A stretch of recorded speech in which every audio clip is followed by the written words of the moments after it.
I love our little group. All right, transcription is up and it's recording. Awesome. Welcome back, everybody. So glad that you could join us this evening for what is going to be a bit of a shorter session. But first, let's start with a recap of the events of the last session. Last time on everyone's favorite game, the party arrived on the Isle of Fogo and had about 10 days or so, 10 days to waste or to spend doing things until they had to go to the funeral. A lot of you went and did various things, shopping, training, different habits. Gander chose to stay on the exploits in the harbor of Badencrag with Windsor and Tup Tup, because she was apprehensive about stepping 1 foot onto Fogo's rocky shores. However, after some time had passed, the party happened upon the shouts of for help from a little voice in the forest. Those of you that were taking a walk in the woods trying to hunt some deer, something to have for dinner, came across a little rabbit man up in a tree being harassed by a large brown bear. And using newfound magical items and some good old-fashioned shenaniganery, you guys managed to trick the bear into running off in the wrong direction and saving your old pal Aster. I mean, I know it's only been like 2 weeks in game since you've seen him, but God, it sure does feel like it's been like a year. And he was very grateful to all of you for rescuing him, denoting that this is the second time that you have now rescued him from near certain doom. He gave you each a basilisk egg and then used his magic stopwatch to re-enter his home, which just so happens to be the Feywild, or what is also sometimes called Underland or Wonderland. So Aster returned to his home plane. Now, by the way, if no one caught it, his bag was on the ground, and that's why he didn't just portal jump out of the tree. I know that doesn't mean anything to anyone, but my weird brain needs continuity, and there's no way that a rabbit would be up a tree getting harassed by a bear if he could teleport to a different plane. Anyway, moving along. You guys managed to bag yourself a wild boar. Gander made some green eggs and ham using the basilisk eggs. You felt invigorated by the magic of these eggs. And then the morning of the funeral came. You all proceeded to go to the funeral. Gander was made up, disguised a bit, and the funeral took place. It was a somber service. It was a bit nerve-wracking for your DM. And then afterwards, despite the makeup and haircut and whatnot that Gander had to try and disguise her, she was spotted by her father Oberon, who attempted to make contact, but Gander ran away. After some discussions between Nira and Oberon and Rizwin and Mother Sandrea, ultimately Gander was convinced by the rest of the party to meet with Mother Sandrea, who embraced her back with open arms and informed her that her father, Oberon, had actually taken the blame for the incident on Fogo 25 years ago. And then she introduced herself to the rest of the party and advised that you all go get a drink. And as you were exiting the temple proper, Fleur was approached by a young dwarven courier who brought him a letter. Yes, there she is. Brought him a letter that was a summons for a reading of a will, which will take place tomorrow morning. And that is where we pick up. The party all arrives at the mead hall. Basically, imagine the temple as being kind of up on a hill with a long set of steps that goes down, and then there are the streets of the town. This is closer to the docks, so it's a little outside of like the metro area of Barrencrag, which is a relatively big city, but this is kind of a little bit more in the suburbs. But there are some houses and whatnot. For those of you that have played Skyrim before, think of Whiterun a little bit in the kind of how it's positioned. And sure enough, there is a large mead hall that is there, or ale house, as it were. And Mother Sandrea gestures for you all to enter. And inside, the smell of roasting meat and beer and mead and the sound of concertinas and bagpipes and drums fill the air, because there is a band that is playing some music. And it is just full of people, full of dwarves and some non-dwarves. You know, there's some halflings, some humans, but mostly dwarves. Looking around, you do. There are probably some people that you recognize, Gander, but not like people that, not people that you knew like really closely or anything like that. Rizwin, you see more people that you probably know as you left Fogo more recently. Same with you, Fleur. In fact, there are a couple people that nod to you and immediately walk over. And there's one particular pot-bellied dwarf who's, you know, missing some teeth, a real grummy-looking older guy, gray, scraggly beard. And you would know this guy to be Bobo. His name is actually Boribus, but he goes by Bobo. And Bobo's like, Whoa. Hey, Fleur, how you doing? How you doing? Oh, you doing all right? How are you? Well, you know, as good as is to be expected with the shameful passing of Manos. Here, and he hands you just basically a keg with a handle on it, the size of the mugs these guys drink. Here's one that we'll drink to Manos.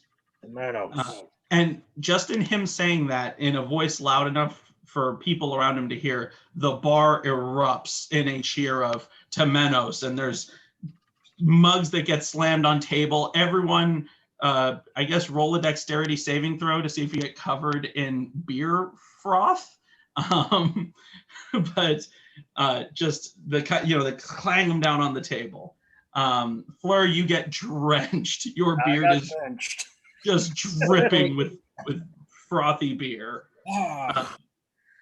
Moira does a pretty slick dance move out of the way. She's been around a lot of sloppy drunks in her time and knows how to not get just absolutely messed up for the night. Gander, you actually managed to catch the beer in your mouth because obviously, you know, you're a pro at this game. Rizwin does pretty good too. She can handle her own. Ernan, you get a little bit wet. You know, you weren't expecting 17. it. It's plus 7 sorry. today.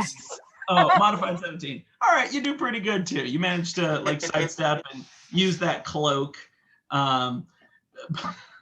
Bark fully does the splits as beer showers overhead and jumps back up. And oh, that's right. Hang on, let me roll. It's so dumb that I'm taking time to do this, but it's fun. Okay, so Nira and Tup Tup both didn't do too great, and they both get a little bit wet as the beer splashes. But all in all, you know, it's the kind of atmosphere in here that is, we're gonna celebrate the life of this guy. We just mourned him, we buried him, now let's party it up. And Mother Sandrea gestures over to a table, and immediately the dwarves that are sitting around the table, seeing the mother superior of the temple, the high priestess, they immediately get up and like wipe the table down and like push, like, move, please, mother superior, please sit, and your guests, of course. And like, these are just random guys, but like you can see the amount of respect that they have for her station. They pull the chairs out for you and just meander over to the bar. And now you are all seated.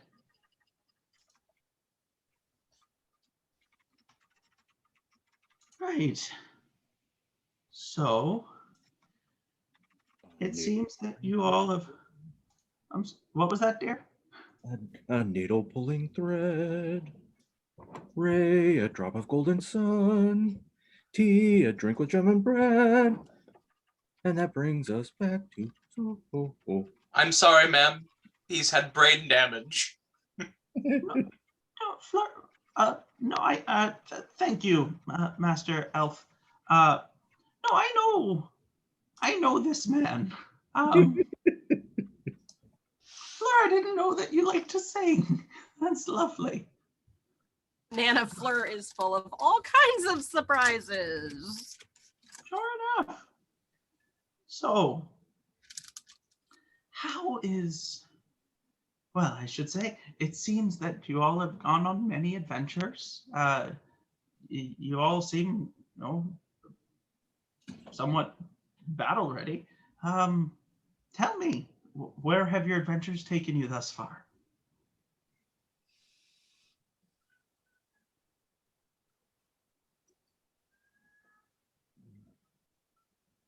Not all at once now. Please, I'm having a hard time hearing my old ears. Well, I found some of them in a bar in Bodos. Oh. Because you know me. Well, you take after your family. You come by it honestly.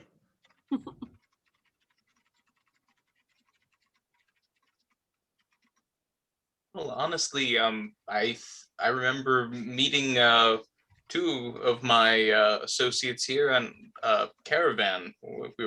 I was guarding and got attacked, and I found this one, and points to Bark out in the woods, and and this fireball. She was on the caravan and proved herself useful, and then almost killed me. So only known for a little while. She hasn't even bought me any drinks yet. And yes, the rest of them, we kind of met up in the middle of a rescue operation for a child, and just kind of have been going along ever since. We sort of have a name. We call ourselves the Accidental Alliance. Oh, that's lovely. And what, pray tell, was you were saving a child? That's ghastly. From what? Well, essentially my sister. Long story. Well, I didn't know that was a bad thing to lead off with. Goblins. Yes, goblins, a cult, something to do with my sister. No clue what she's up to. Nana might actually be able to help us fill in some of the blanks, Erdan. She is a high priestess. She knows literally like everything. It's a fair point.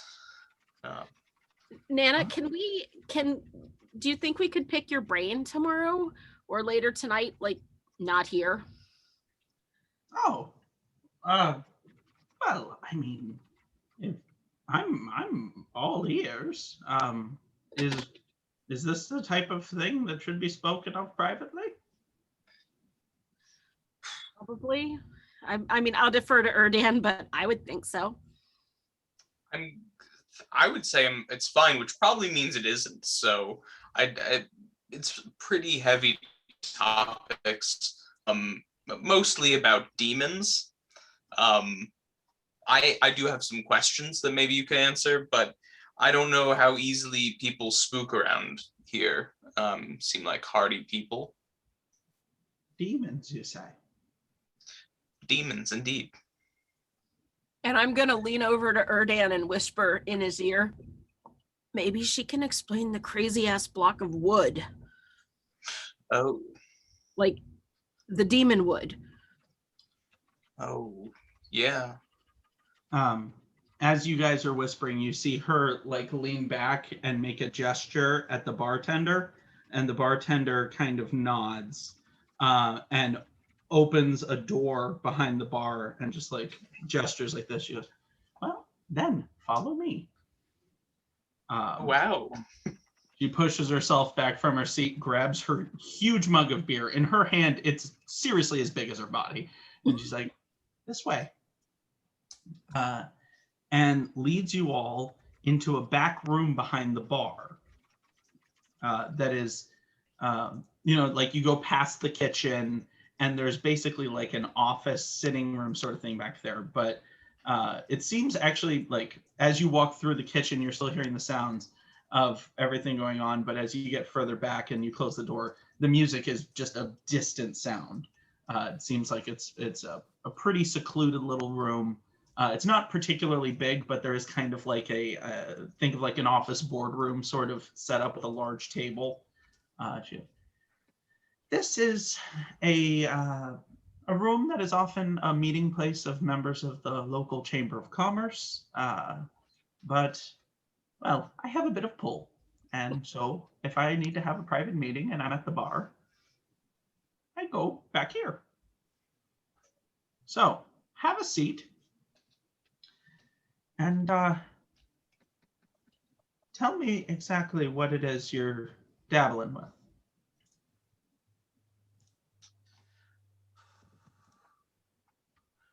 Where do we begin? Erdan just looks around at everybody. Do we want to, Glenn? Do we start at Glenn? Probably. It's kind of the biggest deal, right? That was terrifying. We saw a friend of ours, a paladin, a holy warrior, be taken over by a powerful demon or devil, not quite sure. It was at the bottom of an obsidian temple and filled with riches, and we barely escaped with our lives. I remember a picture vaguely of the demon grinning on a throne as people around praise him, looking very smug. And the demon that possessed our friend was equally smug. Gave us a coin that we had to disenchant through the collective willpower, which was an intense and weird experience. But that's where we start, and we have leagues to go.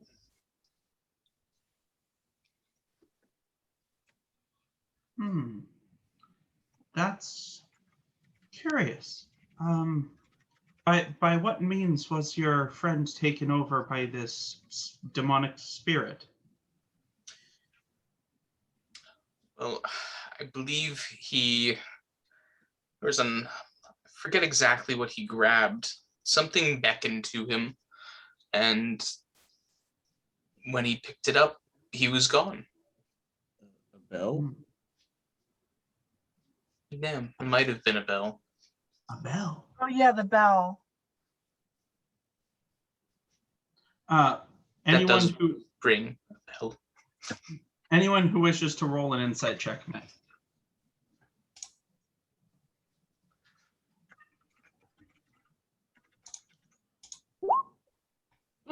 I got nothing. Ugh. Moira.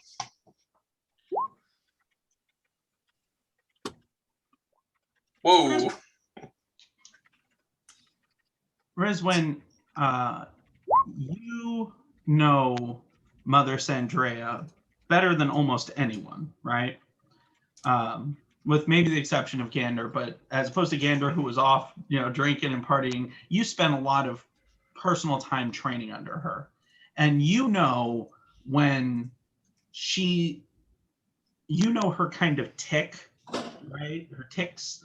And when something startles her, you can spot it a mile away. And at the mention of a bell, there was a squint of an eye that denotes recognition and like a startled gesture before she managed to get her face under control. A bell. Well, and where is is your friend still gone? Yes. So he's gone. He teleported away. Don't know what has become of him. Could have moved on to a different host. But yeah, it was a lot to break to the king. We weren't very much trusted at that point. Surely not. But I mean, kings have matters of politics and whatnot to deal with. I don't imagine he knows too much about demonology or the occult. So, matters for lessers. Certainly.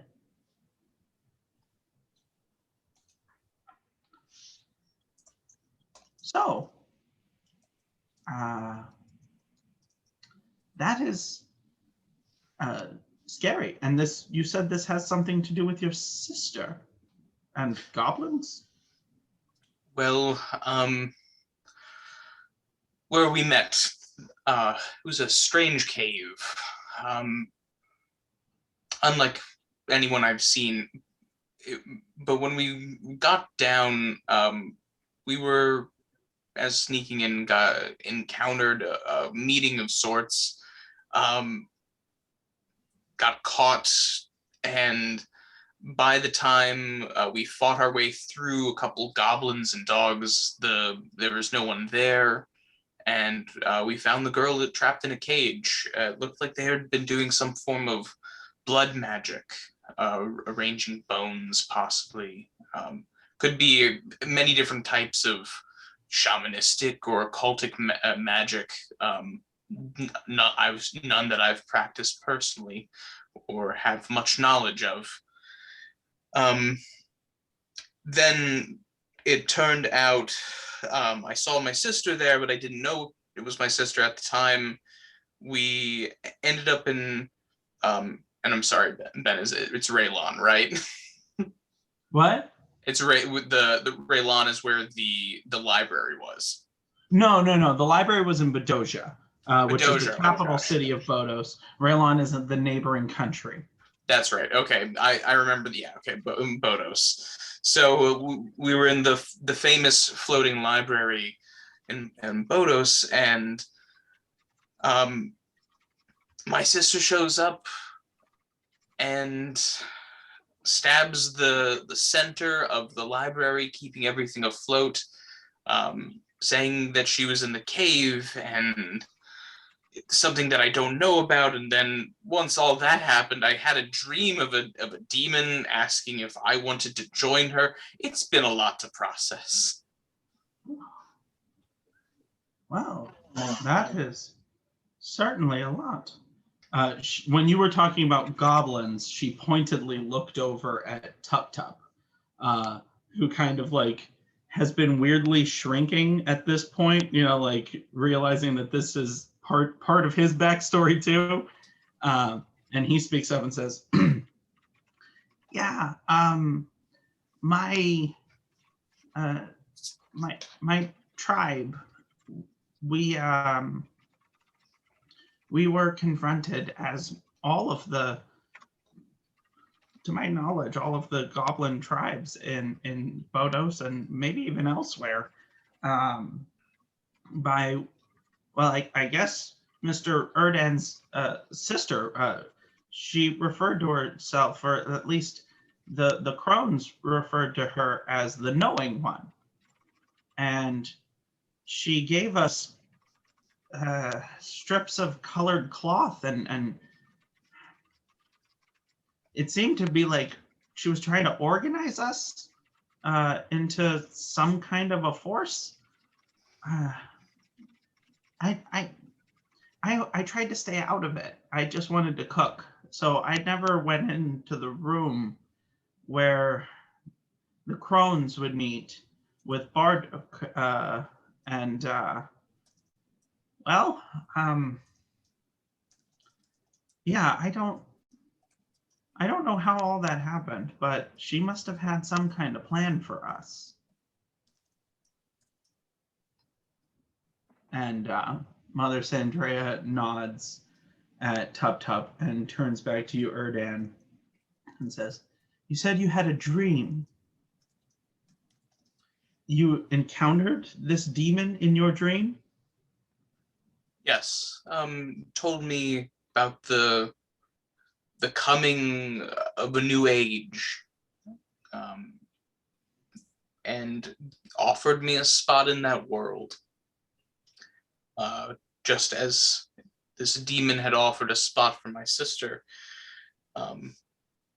Maybe she believes she can control whatever's happening, be involved in it, but she was enlisted by this demon. When I turned down his offer, he didn't take too kindly to that. Gladly, he didn't kill me in that moment. Rizwin, I'm going to go ahead and let your insight check ride, because the DC I had set in my head was 20, and you beat it. So as this conversation is progressing, and specifically when Erdan brings up that he was visited in a dream, her expression gets more and more horrified. Again, she like gets it under control. She's used to being in front of a crowd, but like you catch those subtle moments where it's like she knows something about this. Wow, that sounds like quite the ordeal, young man. I do hope that you have been able to get more peaceful rest since. Well, only because I know I have these guys watching my back. Certainly. If I, just out of professional curiosity, did this demon introduce himself? Did he give you a name? Let me bring up the notes. Beleriphus is the name. Beleriphus, okay. I knew it started with a D. Oh. Well, that is certainly an interesting name.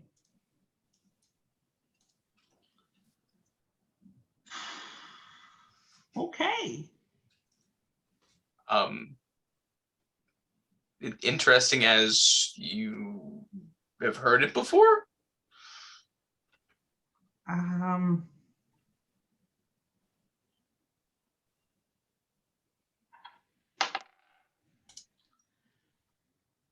I have, and I suppose because you are all embroiled in this, especially you, young Master Elf, that you should probably know. But believe me when I say that these matters are closely held secrets of people of only my station and of my particular order.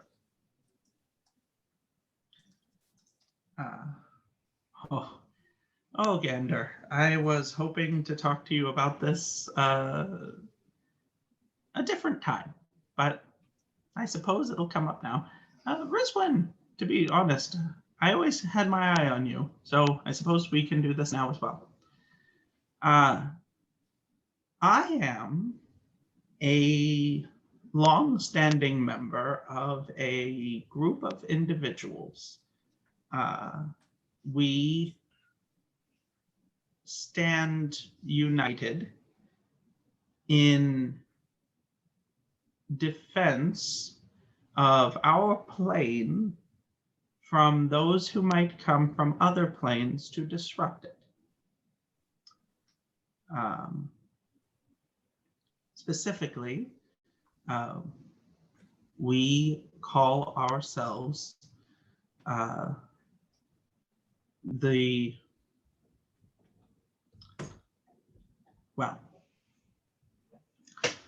we call ourselves the Stone Sentinels, because much like statues standing at a harbor, we do the same. Now, I have been in this order for my entire life, as was the former high priestess, my mother, and my grandmother before her. And not even everyone within the church is the hierarchy of the clergy, I should say, is familiar with our order, because, well, the more people you let in on a secret, the easier it is for that secret to get out. And we have a very specific secret to uphold, involving a demon named Bellerophus.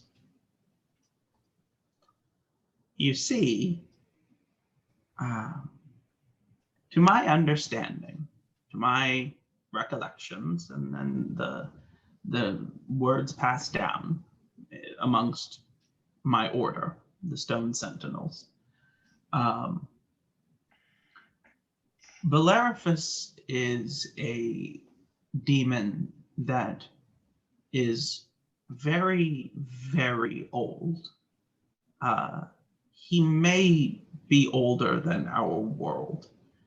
He is chaotic in his very nature. He has a great disdain for order, the natural order of the world. That a leaf grows from a tree and is green and then turns yellow and then turns brown and falls, and a bud comes and grows again. He finds this extremely distasteful because it is to be expected. And anything that is to be expected is to be hated. So, at a certain point, a very long time ago, Bellerophus attempted to disrupt this natural order, long before the era of the Bedosian Empire, when the world was still young. But an alliance came together and managed to defeat him before he was able to do what he meant to do. Unfortunately, a being as old and as powerful as Bellerophus is not one that, well, to be honest, we had any idea of how to destroy. And so, he was divided into several parts. His waking mind was housed inside of a bell. His bones were separated and given to certain individuals to be kept. And the unfortunate aspect was that we could not stop his sleeping mind. He was deep in the dreaming, the plane of dreams, where our dreams come from. Had we been able to capture that, perhaps there would never have been another word of him ever spoken. But he was able to walk the plane of dreams, as it would seem. and reach out to your sister. Now, I don't know what he promised her, and I don't know what type of person she is, but he's a deal maker. And so it would appear that he made a deal.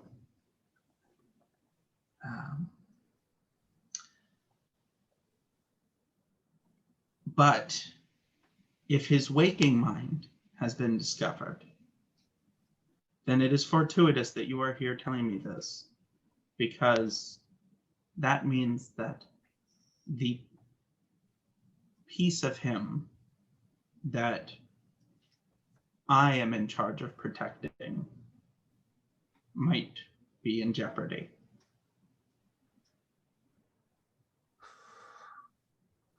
And that's not good. Anna, what's the piece of him that you're protecting? Oh, specifically a femur. Like I said, his body was burned, but the bones would not burn. And so the bones were scattered, taken to different temples across the continent. And one of my forebearers took what I believe to be a left femur.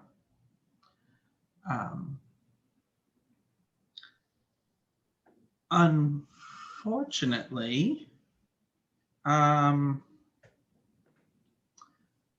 have been working in private recently to figure out exactly where that femur that I am supposed to be protecting is. Don't know where it is? Yeah, so you'll get a kick out of this. It's a funny story. The temple was robbed some time ago. About I'd say 2 months ago. Rizwin, you remember that we had certain statuettes and whatnot taken. And among the things that were taken was a very particular relic that I thought was disguised rather well, but evidently was not.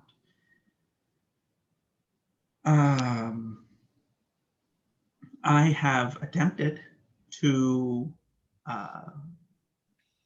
ascertain the location of said item, but I have not yet been able to do so. And I've been trying to do this privately, because if I start going around asking the town guard to find a bone, well, questions are going to be asked that I am not prepared to answer.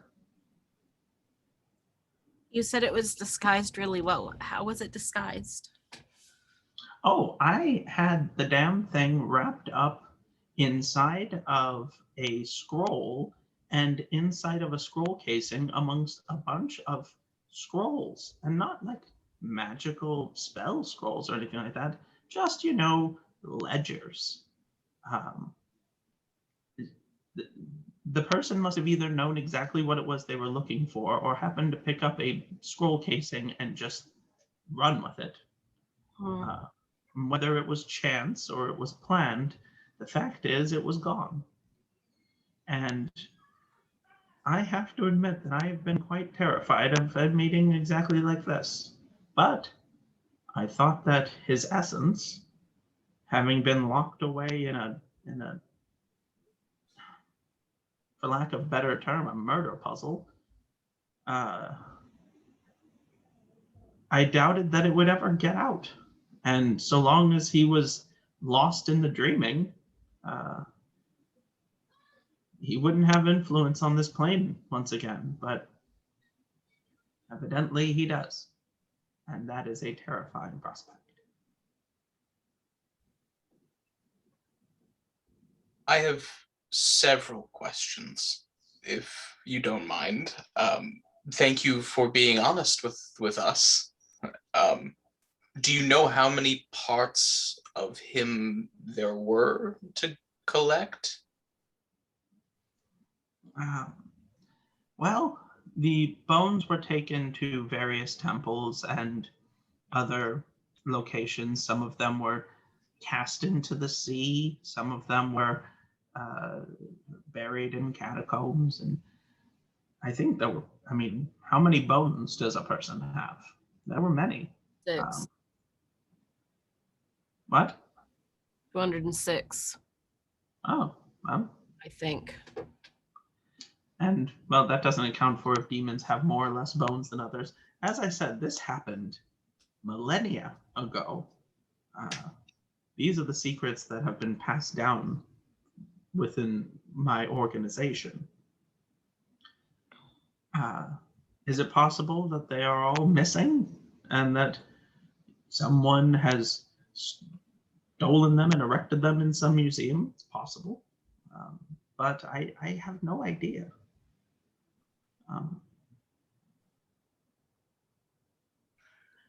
Interestingly enough, though, the person who, well, a person who confessed to the robbery of the temple was arrested and was placed in the brick. Unfortunately, only some of the ill-gotten gains were discovered.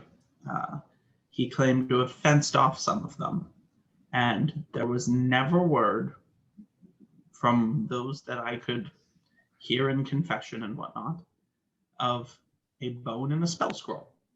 So, or I'm sorry, a ledger. So, either he left that somewhere and it was not counted among the items stolen, or he sold it, which, again, I don't see why anyone would. I don't know. And I haven't been able to go speak to him because, once again, what would the high priestess of the temple in Badenkrag, the biggest temple on Fogo, well, what the fuck would she be doing at the brick? Excuse my language.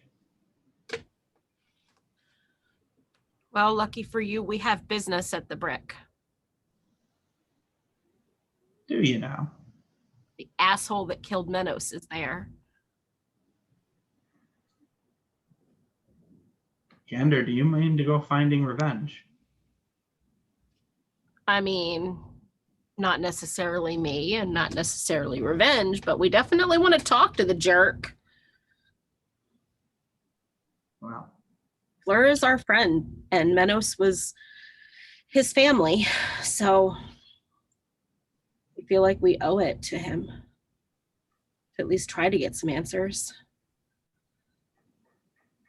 well, I cannot condone those actions. However, as you have not heard the things that have come out of my mouth, I have not heard the things that have come out of yours.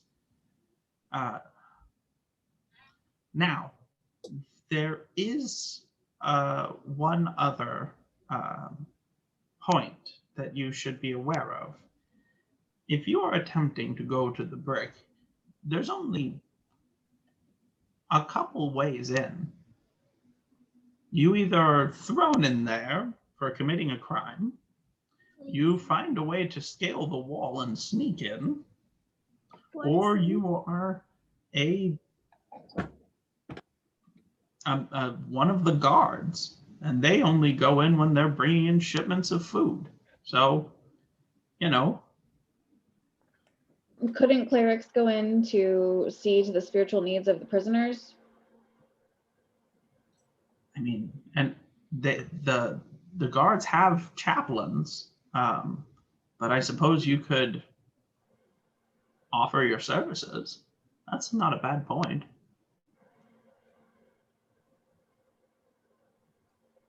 If you wish to go that route, I will sign a document passing on my blessing as Mother Superior. Hmm. But I don't know how that's going to get all the rest of you in.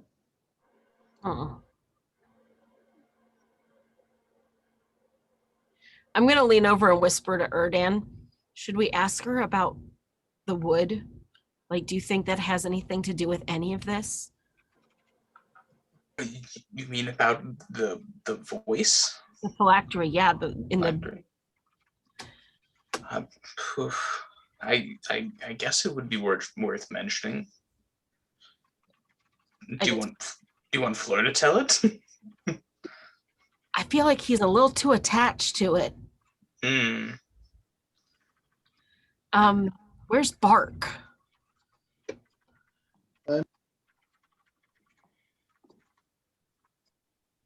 So I'm gonna poke Bark and say, tell her I'm about. here. Oh, wait, what? Steve tried to talk. I tried to talk and it didn't actually unmute me for some reason. Sorry. Oh. So I'm gonna poke Bark and say, Bark, tell her about the wood.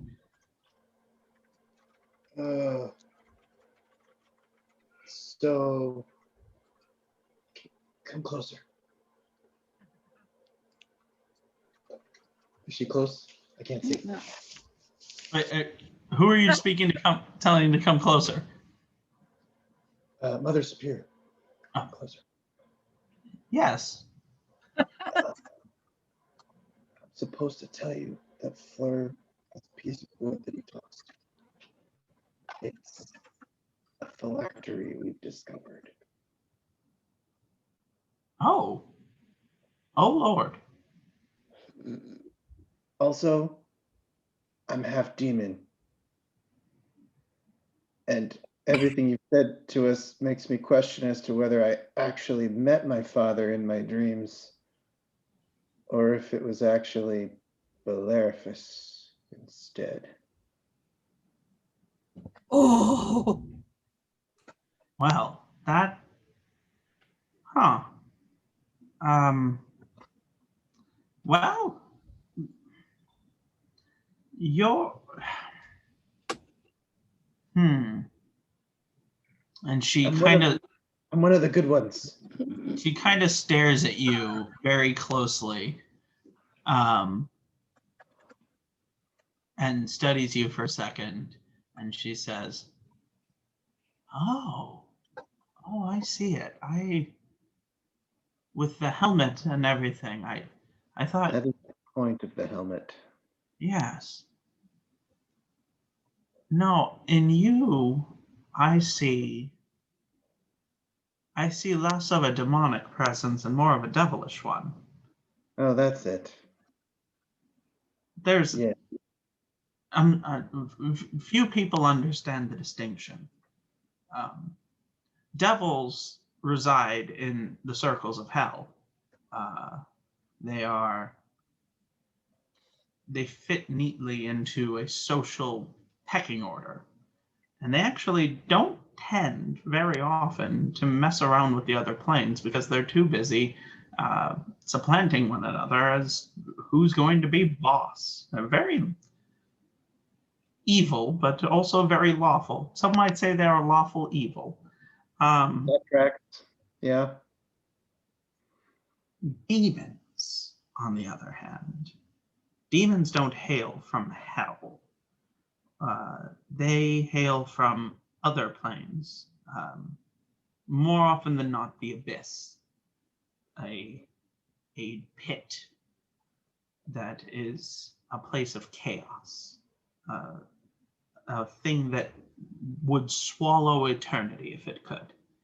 And it is from there that I believe Beleriphus first came. You are fascinating. But you're not a devil. I don't smell fiend on you. I've grown up here. I'm a half devil, I suppose. I'm not going to judge anyone for the sins of their father. What I will say, though, is that it is possible, it is surely possible that someone has been messing with your head in your dreams. But it is also possible that, given that you are half devil, that you very well may be able to bypass the plane of dreams or move around within it. It's very possible that you are able to reach out in your dreams in a way that most of us mortals cannot.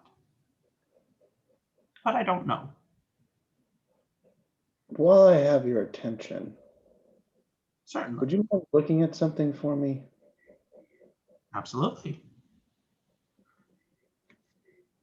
Bart produces the demon book. Is there anything odd about this book? Aside from it being a book about devils? First thing is she does not touch the book. Place it down on the table, please. And she eyes it up, and she does a little gesture with her hands, and her eyes kind of flash for a second as she's looking it over and clearly casting some kind of a spell. She goes, this is a powerful book of demonology. And actually, not just demonology, but also devilry. It includes, it's a book on fiends, named fiends specifically, not just your regular, run-of-the-mill chain devil or whatnot, but heavy hitters, both in the planes of hell and the abyss. But I feel like you wouldn't be asking me if you didn't have something more that you were questioning. Is it cursed in some way? I mean, it's a book about devils and demons. Almost certainly there's some dark magic in there. But it's possible that there could be something more in here as well. If you recall, when I described the book, I said that it was black iron, like a big metal book, right? And the pages look like they might be made from, I don't know, skin. And right on the front cover is this raised red eye. Almost looks like the eye of Sauron, right? On the cover of this book. And she looks it over for a second. She goes, would you like me to do something with this book? I think it might have I think it might have something to help you. Or at least something that maybe you can use. I suppose if that's the case, then yes, I would appreciate your assistance.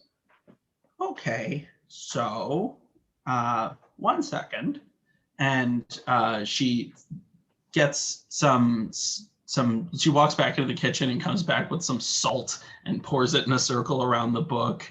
She reaches into a pocket where she has some incense that she just kind of always has on her, and does sprinkle some of it around, and now the room is starting to get that burning sage sort of smell. And she starts doing an incantation of sorts. And as she does, you see the eye that is on the cover of the book, the pupil of it, which is very much like a cat's eye sort of pupil, elongated. It starts to twitch, and the flames that seem to be in it's almost like a gem. It really starts to take on that eye of Sauron. This thing starts to move around a little bit. And the eye itself starts to focus on other people in the room. It goes from being a stationary thing to fully being an active living eye that is glancing up in this direction and glancing over in that direction and just shooting around, right? As she's doing this thing. And the book starts to vibrate, and it flips open, and the pages start doing this gesture. And ultimately, it lands on the page that you have read before that you would notice, not the Nightmare Fall into a Maze page, but the page on Onconus, the jailer. And right there on the page, you do see that same kind of eye. It's a little bit different, but you see the eye on there on the devil Onconus, the third eye. As I had mentioned before, he has 3, right? So that he can always keep an eye on his prisoners. And it kind of flashes, and the book slams closed. And when it slams closed, the eye that was on the cover of the book and a little bit of the metal around it bracing it detaches and pops up from the book. And she reaches down and picks it up gingerly like this. And again, this eye is just like darting around the room now. It is looking in all directions. And she hands it over to you and says, well, I was trying to figure out exactly who you might be. And it appears that your father is one that is prone to watching. And therefore, this book is actually, well, it seems to be almost as if it was made for you. Because that particular eye is in itself a bit of a magical item. If you were to, I hate to say it this way, affix that to your head, it might give you sight that you otherwise would not have. Like, attach it to my helm? Well, I mean, like put it on your head. I don't know how this is gonna feel, to be honest. But I made sure to dispel any kind of curses on it. So it should be okay. Do you think it'll ever come off again if I do this? I don't know. I suppose a cleric might be able to do something of the sort. But I don't know. I don't also think that it'll be as obvious as always having a big fiery eye in your forehead at all times. That is mostly what I'm concerned about. No, I think it'll be able to close. Okay. Bart looks at his companions for reassurance. Does he have to put it on his forehead? Could he have like an eye in the back of his head that he could cover up with his helmet? I mean, I guess if he really wanted to. I'm just thinking he already is kind of scary looking, and if it doesn't come off, we're already traveling with a goblin and a half devil and a giant guy who talks to a piece of wood. So I could always pull my cloak up a little bit more, I suppose. that's true. Circlet over your forehead. We'll get you like a circlet. Yeah. So Well, his helmet does come down. It has like a nose guard. Oh, okay, Yeah. then go for it, bro. Go for it. all right, he kind of like lifts his helmet a little bit, but like towards the table so nobody can actually see that his horns haven't moved, and places it on his forehead, I guess. Okay. As you do, the first thing you feel is a searing, burning pain. It does not last long, Okay. but you feel kind of a burning pain, and you feel a pressure as if something is being squashed onto your head, right? And then in a moment, the feeling is gone. And there is a new sensation that you feel much similar to the muscles of your eyes where you can open up and close your eyelids. You feel a sensation like that up here, that if you wanted to, you could open up this eye.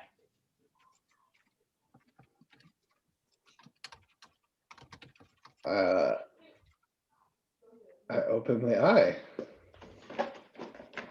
You open your eye, and to everyone else around, you see Bark having like pulled the helmet back, and sure enough, his forehead opens, and there is this glowing eye, just like bam, right smack in the middle of his forehead. And Bark, you now have access to something that is called the Eye of Uncanus, or what I've been calling it privately in the back of my own head, the demonical, because it's even monocle. God, I fucking love you. What you can do with this particular, you don't need to attune to this. This almost works like a feat, right? This is a thing that you have now that you can do. With this particular fun little upgrade, you can once per day cast True Sight, which allows you to see through illusions. You get to see things as they truly are. I'm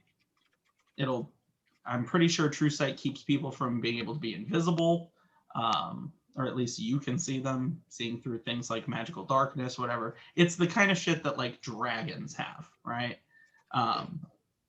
Or very powerful devils. So now once per day, you can cast True Sight. And then at which point the eye closes back up and it has to kind of rest for a while. So after a long rest, you can use that ability again. Now, I'm not going to say that opening it right now was your usage of the day. You can open your eye and look around with it to scare people if you want, but to activate the True Sight ability, that would require an action. Okay. I'll have to figure out how to make that adjustment on my character sheet. I can make it as a feat in D&D Beyond and give it to you as a magical item or whatever, you know. Okay, Just cool. know that if you need to, you can cast True Sight once a day. Or I should say once per long rest. I look back at Mother Superior and I say thank you for helping me unlock this gift. Well, it suits you. Thanks. He pulls the helmet back down and closes the eye. Man, I forgot how much of a badass you are. Well, I am the oldest living member of my order, and I am a mother and a grandmother. I am the high priestess of the Temple of the Celestials on Fogo. And I can drink any of you bitches under the table. So, yeah, I suppose. That's my grandma. I'm not as fast as I used to be, though. Takes me a while to get around. So, Grandma, what about the wood? You didn't say much about the phylactery. Well, to be honest, I don't know much about phylacteries. I mean, I know what they are, and I know that they're made from liches, or by liches. But Do you happen to know who is it Zarthesius? It's Zarthesius? I've heard tales of the dragon. Well, it's living in the piece of wood that talks to Fleur. Oh, good Lord. That's what that thing is that you were talking to for a year and a half? Like, just a few blocks from where I sleep? Telling him what to do.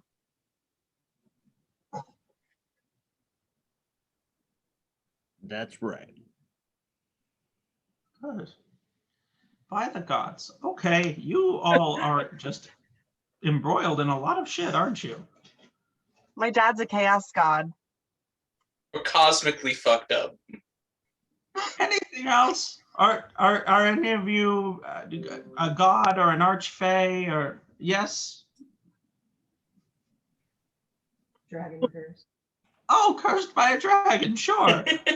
Why the fuck not? Hey, little goblin man, are you secretly a giant? Not to my knowledge. Oh, good. Fantastic. He is a wonderful artificer, though. At I like least to we, blow shit up. I have bombs. For once, Nana, I'm the normal one. I see that.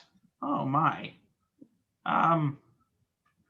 Well, at least my granddaughter and the woman that I trained here at this temple, and looking over at Rizwin, at least the two of you seem like you haven't gotten yourself embroiled directly in any, I don't know, interplanar chaos. I elbow Gander and I say, what about the pipes? Yeah, Nana, so I might have pulled some shit and met a god. I got very drunk at the festival in Port Daro this year, and I do stupid things sometimes and make really poor life choices. Uh-huh. And you know the statue in the middle of Port Daro, the statue of the bard? I've seen it. And I reach into my bag. I kind of stole his pipes. Oh.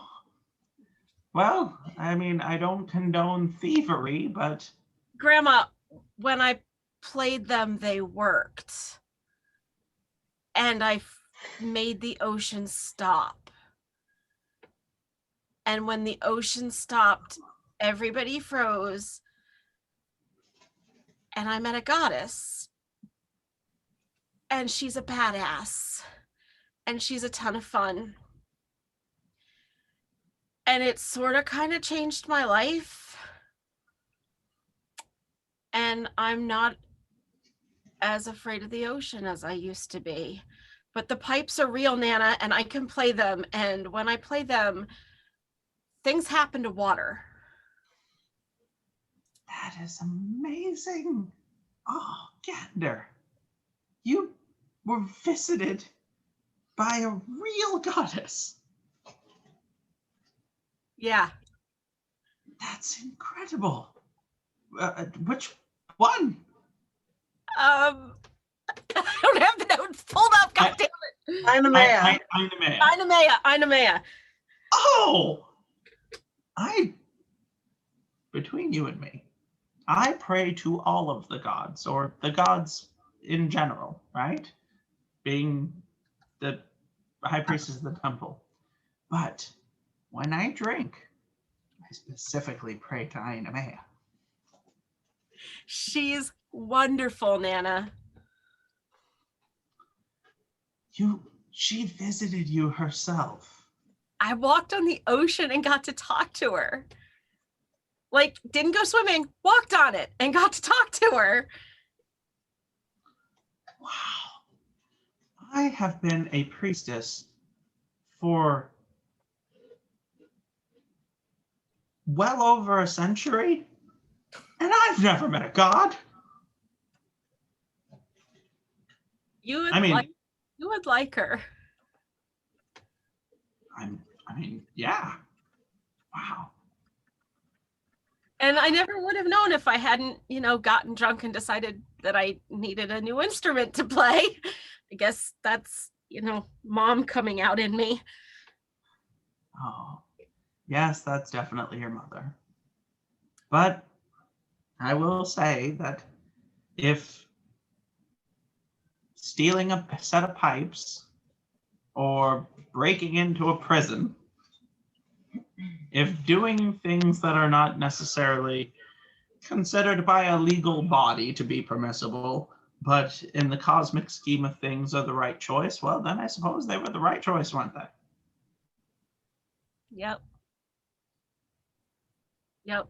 I try to be good, but sometimes I just cause chaos.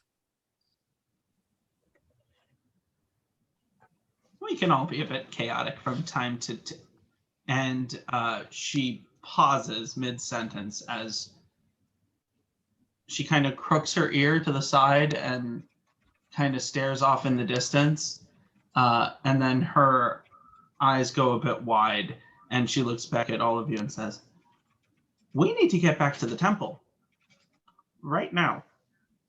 I just got a message from one of my acolytes that there is someone there asking for a bone."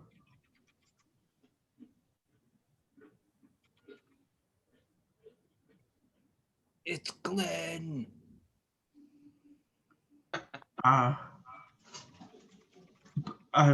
You all, I've told you the things that I've told you, and I will induct you into the order. But for right now, it's going to take me a minute to get up there. Do you all mind running ahead and seeing what's going on? Do you want me to carry you? I mean, I suppose you could. Fleur's really good at giving piggyback rides. Yeah. Okay. And this Hold my beer. like 300-year-old dwarf climbs up on Fleur's back. And do you guys like book it? Mhm. Okay. You exit the meat hall. At this point, the day has started to turn into twilight. There is snow falling in the air. Not a heavy blizzard, but it looks like clouds have started to pile in and there is going to be snow tonight. The sounds of the mead hall are behind you, as you can still hear the music playing and you hear people walking around in the streets talking. And you see the long set of steps leading up to the temple. And as you start to climb the steps and you get a little further up, you see a figure standing there talking with one of the acolytes. And all of you have seen this figure before. Specifically, when you were in a goblin cave some time ago, it is a woman wearing black and purple robes and wearing a mask. And she is having a heated discussion with this acolyte, and the acolyte's like, I told you, I sent the Mother Superior a message. I don't know anything about a leg bone. When she gets back, I'm sure she'll talk to you about it. And I'd say that you guys are coming up the steps. You're probably about, I don't know, maybe 60 feet away from her when Thea turns. Now she has that mask on that she had before, but like you guys have seen her at this point. And she spots the lot of you. And she says, "Erdan." Thea? What? How do I keep run? And she pauses, and almost instinctively, her hand goes up to her left cheek. Obviously, the mask is still on, but her hand goes up to her left cheek, and she goes, Of course, he knew you'd be here, and he sent me. Because he wanted me to confront you." I mean, you have been scrying on me, so, you know, why not just say hello? I stopped. Hello. I stopped doing that some time ago, but evidently my patron has been keeping tabs and decided to send me here, knowing that it would cause us to see each other again.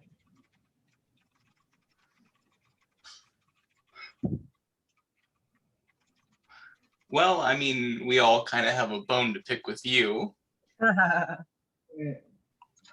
I see that you are aware of why I'm here. Mother Superior, would you mind very much giving me what I am here for, so that this doesn't have to end badly for anyone? And she's like hanging off of Fleur's back and like peeks over his shoulder. She's like, oh, well, bad luck. I don't have it, actually. Erdan goes invisible. Okay. Obviously, she is startled by you disappearing all of a sudden, and her hand instinctively reaches down to her rapier on her side, the one that you saw her plunge into the arcane core of the Librorum Arcanum. And she's looking around, and she goes, Erdan, I have to do this, and I can't let you stop me. What are you going to do?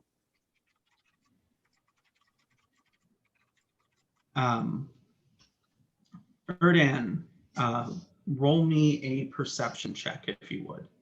Okay. She says, yeah. I will describe this as I continue to speak. She says,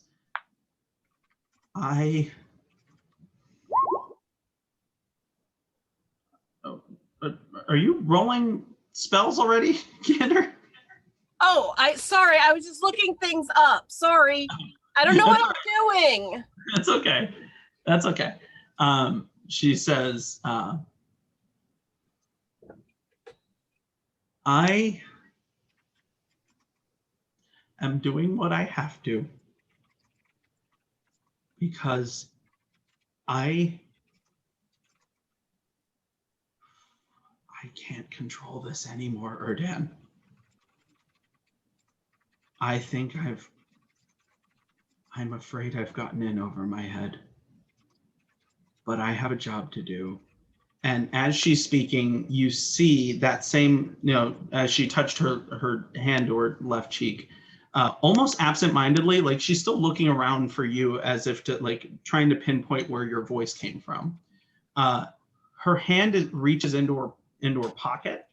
But again, it's like it's a gesture that it doesn't seem deliberate. It almost seems like it's happening absentmindedly.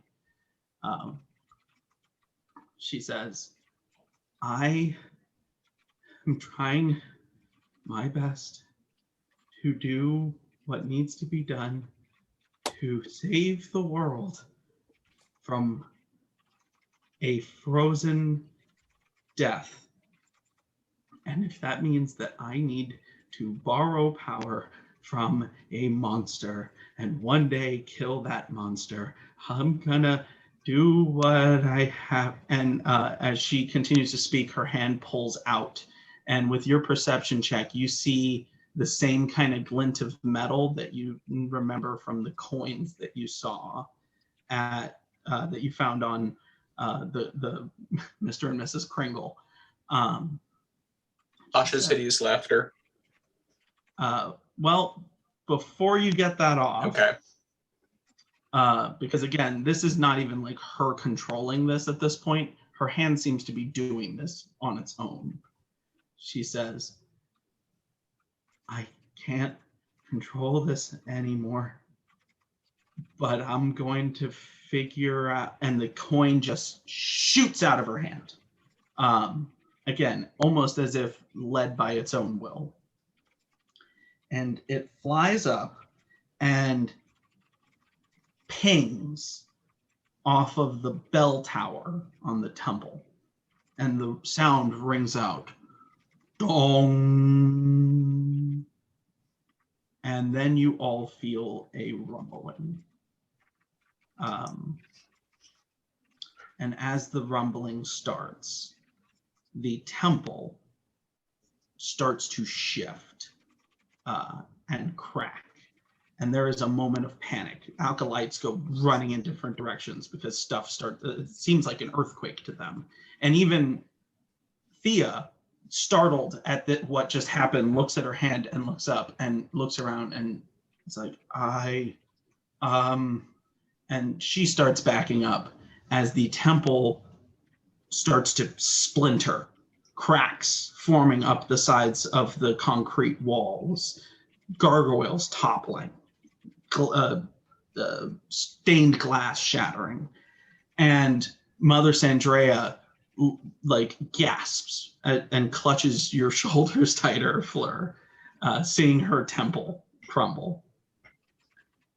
And within a space of a few seconds, the building collapses in on itself and then starts to shift, and the rocks crumble up onto themselves, building something. And bits of glass come floating up into the air, and the structure that was the temple reshapes itself into the figure of a dragon made of stone and metal. And its eyes open up, and they have the telltale purple glow and triangular pupils that you have learned, you specifically, Erdan, have learned to notice. And it opens its mouth and bears fangs made of long pieces of jagged stained glass window. And on its tail, at the very tip of it, is the church bell. And it slams it into the ground with a mighty ring. And that is where we are going to end our session. Damn, dude. I knew I should have just attacked her right away as soon as I saw her. And I was like, that would be no fun. I would like to be noted that Moira has now started using mage armor first thing in the morning, and after 8 hours she redoes it because she could do it at will, and so she never ever doesn't have mage armor up. She always has it up. To be fair, so that I'm not completely shitty, I will say that you cast Tasha's Hideous Laughter and she counterspelled it. So Okay. we can at least say that you managed to burn one of her spells leading into combat. Okay. All right. Well, that's something. So, party, next time on our adventure, be prepared to face off against the first monster that I have actually created, the Cathedral Dragon. Was it like a golem dragon? Yeah, it's a dragon construct. Yeah. This guy. Hey man, it's Dungeons and Dragons. I've had you guys playing this for over a year now. You had to face a dragon at some point. And it had to be the dragon of organized religion. I got this one in the bag. We're only level 7. Yeah, this is gonna I be got this one in the gonna bag. mess us You up. can't fight dragons at level 7. Hold up. We've got a bunch of clerics around us. We're surrounded by clerics, many of whom are NPCs, but still clerics. Hey. Let me look So it I'm up. hoping that Running we'll, away is always an option. We're Nope. on an island. Not. I have a boat. But this is the island where your family lives. You don't get to run away today. We have to take out the I dragon. can take grandma with me. Yeah, I mean she's currently yodeling it up on my back. Turn tail and head for the exploits. I mean, Yeah.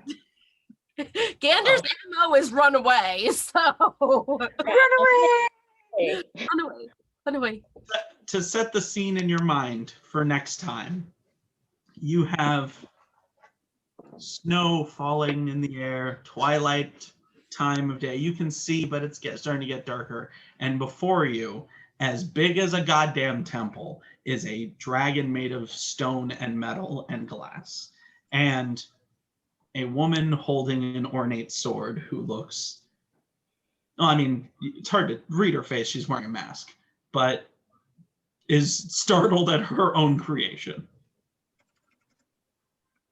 Okay. All right. Well then, That should be interesting. Ready your spells, because Be afraid. Be very afraid. I'm not. Maybe True Sight will come in handy here. It might be if someone turns invisible or something. Well, I mean, Erdan's already invisible, right? Yeah. Let me just see. But yeah, I'm not afraid. I got this one in the bag. Ha. oh, literally, you've got your wood. Because he literally has a dragon in a bag. I do have a dragon in a bag. Well, that and Better I've than a got box. I've got a really cool hammer. Oh yeah, you got the Thor hammer. I got a Thor hammer. I have advantage and like double damage against the construct. Is that a thing that we said? It is. Oh, yeah, Peter! just Peter! for next session. Yeah, Yeah. things. The construct. I'm gonna double check right now on D&D Beyond. Yeah. Outsmart that DM, Greg. All right, let's see here. Where Siegebreaker? There it is. Yeah, where's my siege breaker? I gotta find it. Any successful attack against a structure or object is considered a critical hit for the purposes of damage calculation. However, this is a creature. It is a construct. You said that it was a dragon construct. right? He's saying Made of building. stone and It's a building. glass and That's iron. a construct. Yep. Glass, wood, the Stone. pews, Yep. stone. That's construct right there. And that's what you said when I asked if it was a golem dragon. And you said, yep, it's a construct golem dragon. Here is what I will do. I will spend some time researching whether items that are, or like items that do additional damage to structures or whatever also work for constructs, and if I'll see if I can find the answer that way. Because Yeah. the way I wrote this was specifically like if you were trying to bash in a stationary wall, not like if you were fighting a golem. However, I will double check the rules of D&D to see if that is how it works. I'm gonna try. I mean, Also try all you magic. want, Roman. Yeah. Even if I allow it, that just means that I'm gonna kill you fast. I got Yoda on my back. I'm good. Yeah. Please don't kill the grandma. Yeah, don't kill my grandma.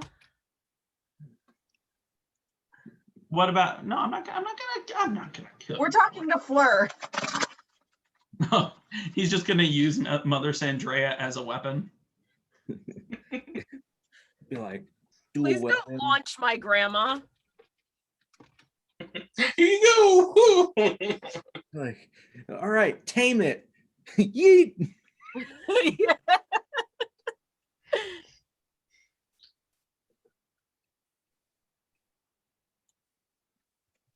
I have a bad feeling about this one, gang. Yeah. You better not kill I my think Ben's had it up to here with us taking care of his encounters. He wants some blood. Look, I'm not out to kill you guys, because that's not fun. But you guys have Level you 7. guys And you gave us a dragon. walked really well, and so I want to give you a fun challenge, and so I came up with a fun challenge. Fun for who? Who's to say? It'll be interesting. You don't like a good old fashioned challenge?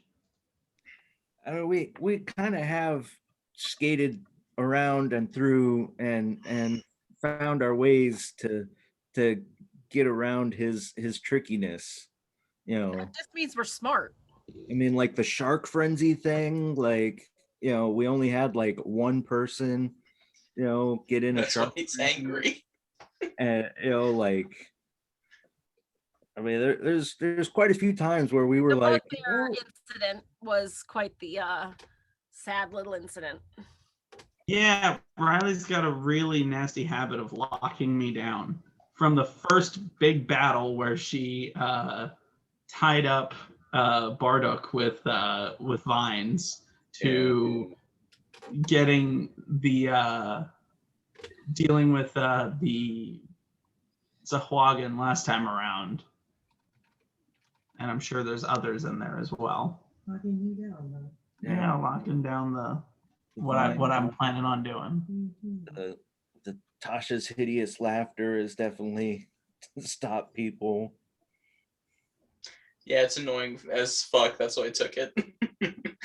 I have a lot of annoying spells that I have put to good use. Yep. Like blinding people and Oh making yeah. grovel. That's a fun one. When I make What is grovel. that command, I think? Yes, I can just command them to bow before me. That's a good one. It is. It's fantastic. It's kind of evil for a cleric, but you know. I'm sorry. not a good cleric. I'm bad at it. That's the point. What spell was it? The one where I Command. can make them grovel. Oh yeah. It's great. That's one of my favorite spells. Yeah, that one's fun. Yeah, I am kind of an evil. I not evil, but like I'm not good at being a cleric. I'm not nice. I'm not helpful. I don't What heal if people well. what if somebody just does like a D&D campaign with all clerics and they just call it clerical error? Oh my fucking god. You know, like fully honest though, I had an idea once to like put together a campaign that would be a party of all clerics, but all clerics of different domains, and it's specifically like the gods each choose a champion to go on a quest together. So it's like, oh, I'm a god, the champion of the death god, and oh, I'm the champion of, you know, the light god or whatever. And it's basically like a church retreat.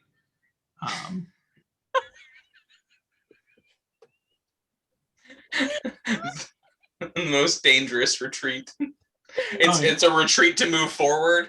It's a retreat. Oh my. Just reminded me, Nikki got me this great book that I think you'll find funny.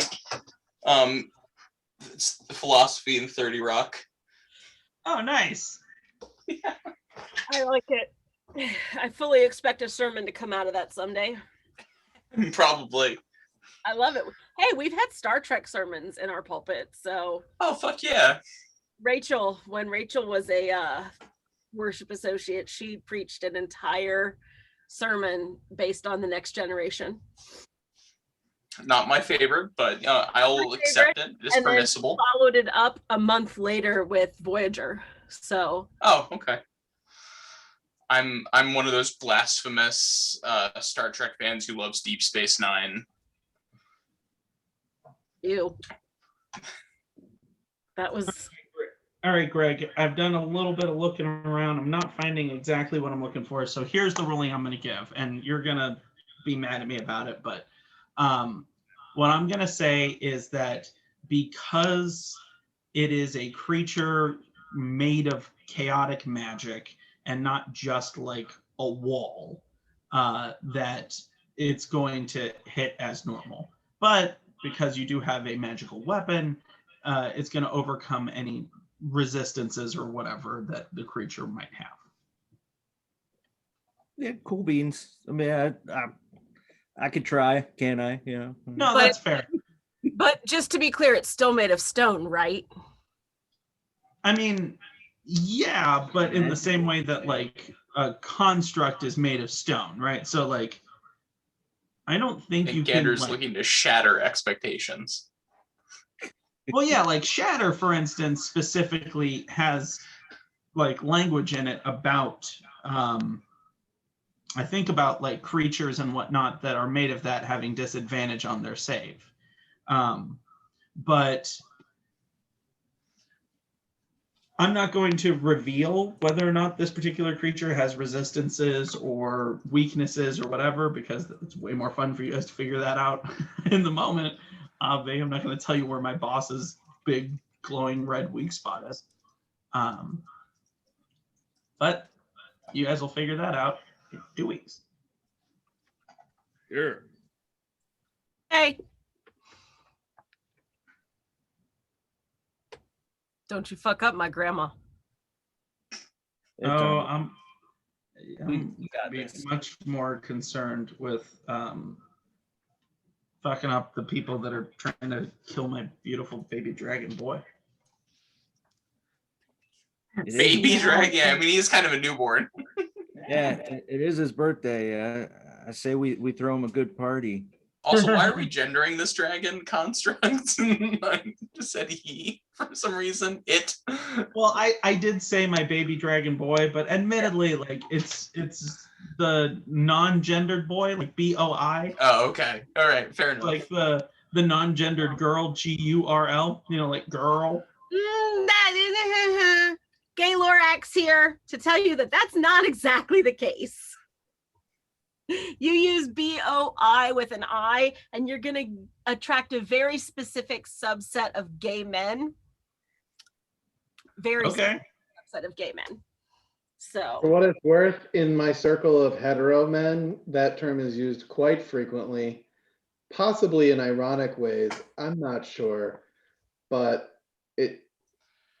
maybe they're not hetero. I don't know, but like it's used quite frequently. okay.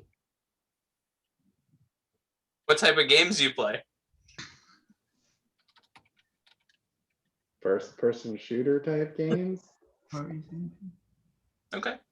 The cross section of people is people who I probably played airsoft with, play video games with, and or go to the shooting range with.